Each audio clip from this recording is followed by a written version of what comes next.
మీ favourite Priya channel. ఈరోజు మన curry వచ్చేసి మెంతికూర.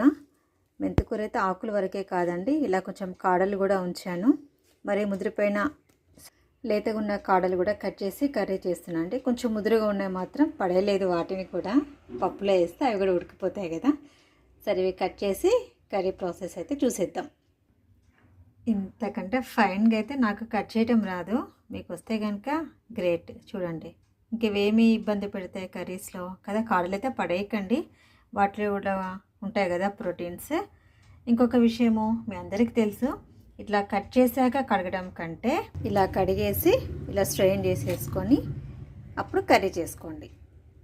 ఇంత చిన్న విషయాలు కూడా చెప్తున్నారు ఏంటి అనుకోకండి. మన ఫాలోవర్స్ ఇద్దరు అడిగారు నన్ను, ఇట్లా చిన్నగా కట్ చేసామంటే కడిగిన తర్వాతనా కడగక ముందా అని. అందుకోసం నేను క్లియర్గా చెప్తున్నాను. పాన్ పెట్టేసుకున్నాం, ఆయిల్ వేసేసుకున్నాం, ఆనియన్ మిర్చి వేసేసుకున్నాం.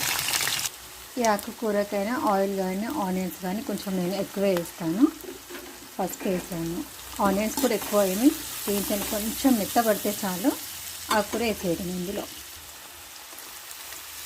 మా సిస్టర్ కూడా అనింది, ఏముందే ఇట్లా కట్ చేసాక కడిగినప్పుడు వాటర్తో వేస్తాను కదా, ఇంకా తాలింపులో వాటర్ వచ్చి మంచిగా వేగుతాయి అండి. ఆకుకూరలన్నీ ఇంతే కదా, కట్ చేసినంత టైం కూడా పట్టదు కుక్ అవ్వడానికి. చూడండి ఎంత అయిందో.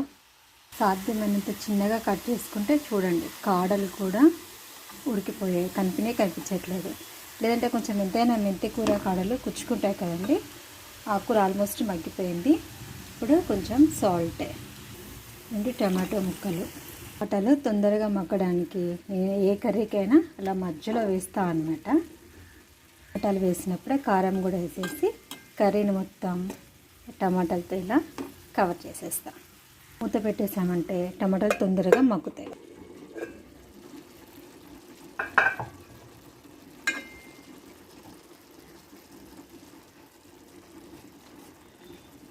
అంతే సింపుల్గా మన మెంతి కూర టమాటా రెడీ అయిపోయింది. చూడండి, టమాటా అయితే మొత్తం ఆల్మోస్ట్ మెత్తగా కుక్ అయిపోయింది కదా. అదే healthy day. Bye, thank you for watching.